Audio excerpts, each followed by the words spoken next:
पूरी तरह से समझने वाले हैं, और वो भी खास तौर पर यूपीएससी के लिहाज से। हमारा मकसद ये है कि म्यांमार का नक्शा आपके दिमाग में कुछ इस तरह बैठ जाए कि आप उसे कभी भूलें ही नहीं। तो चलिए शुरुआत सीधे एक सवाल से करते हैं। सबने भारत की मशहूर एक्ट ईस्ट पॉलिसी के बारे में तो सुना ही होगा। जरा सोचिए, इस पॉलिसी का गेटवे यानी प्रवेश द्वार कौन सा देश हो सकता है? ये हमारी विदेश नीति के लिए एक बहुत ही बुनियादी और जरूरी सवाल है। और देखिए, बात सिर्फ एक पॉलिसी की नहीं है। जरा इन बड़े बड़े प्रोजेक्ट्स पर गौर कीजिए।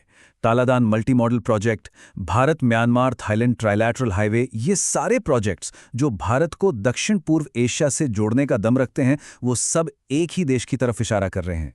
जी हाँ, इसका जवाब है हमारा पूर्वी पड़ोसी देश म्यांमार। भारत के भविष्य के लिए इतने जरूरी ये सारे रणनीतिक रास्ते म्यांमार से ही होकर गुजरते हैं। तो अपने विश्लेषण के पहले हिस्से में हम सबसे पहले यही समझेंगे कि आखिर म्यांमार भारत के लिए इतना महत्वपूर्ण रणनीतिक गेटवे है क्यों। चलिए इस पूरी कहानी को सीधे इसके नक्शे पर समझते हैं। आज हमारे सारे जवाब इसी एक मैप में छिपे हुए हैं। ध्यान से देखिए, यहाँ पश्चिम में भारत के साथ ये लंबी पहाड़ी सीमा, और यहाँ पूर्व में ये विशाल शान का पठार, और देश के ठीक बीच से बहती ये नदी, तो जैसे इसकी जीवन रेखा है। हम इन सभी हिस्सों को एक एक करके बारीकी से देखेंगे।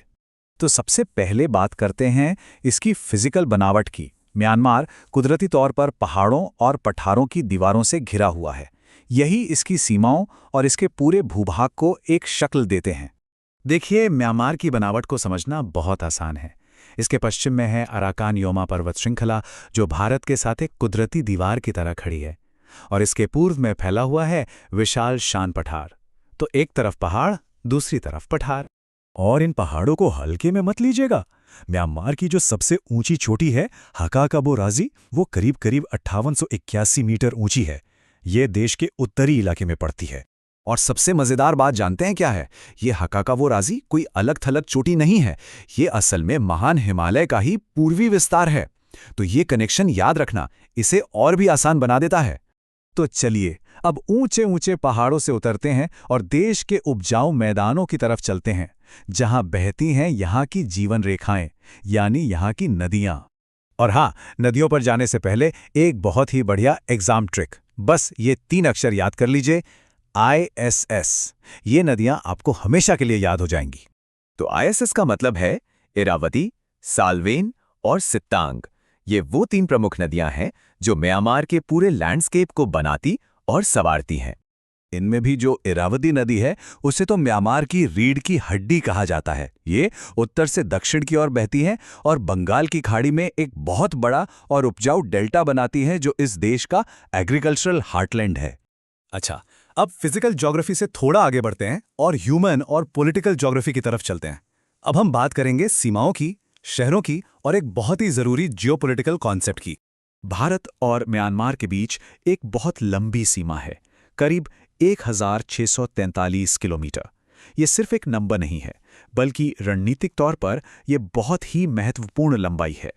और हाँ, एग्जाम के लिए ये जानना तो बेहद जरूरी है कि कौन कौन से भारतीय राज्य म्यांमार से लगते हैं।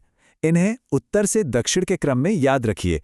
अरुणाचल प्रदेश, फिर नागालैंड, फिर मणिपुर और आखिर में मिजोरम। अब अगर शहरों की बात करें तो 3 नाम सबसे अहम हैं। नेपिडो, जो कि राजधानी है, यांगून, जो देश का सबसे बड़ा शहर और इकोनॉमिक सेंटर है, और इनके अलावा मांडले भी एक प्रमुख शहर है। और अब आता है एक बहुत ही जरूरी UPSC concept, the golden triangle. ये वो इलाका है जहां म्यांमार, लाओस और थाईलैंड, इन तीनों देशों की सीमाएं मिलती हैं। लेकिन दुर्भाग्य से ये सिर्फ एक ज्योग्राफिकल पॉइंट नहीं है, बल्कि ये इलाका ड्रग्स की तस्करी के लिए दुनिया भर में बदनाम है। चलिए अब आते हैं सबसे काम के हिस्से पर, कुछ ऐसे मैप हैक्स जो इस पूरे भूगोल को याद रखने में आपकी बहुत मदद करेंगे।